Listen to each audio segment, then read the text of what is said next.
Hey super readers of Happy Minds Academy, let's ready to bust into a new phonics adventure. Today we are going to learn about the long E sound. The most common way to get the long E is with two E's. Together makes the sound E. Let's see some words with our EE.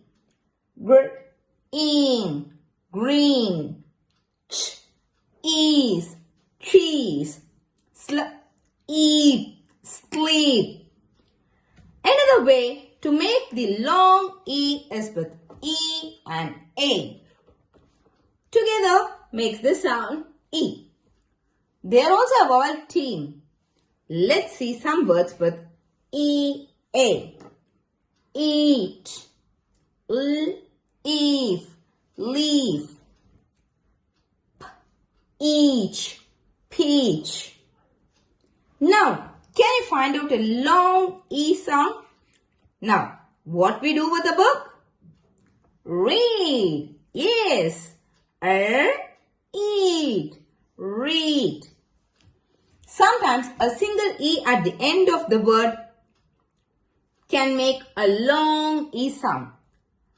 So, like he, me, she, we, be. And sometimes the letter Y at the end makes the long E sound. Like bunny, silly, happy.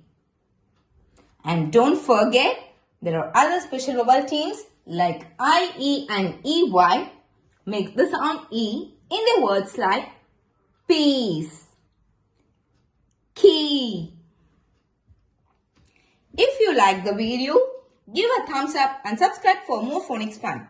See you next time. Bye-bye super readers.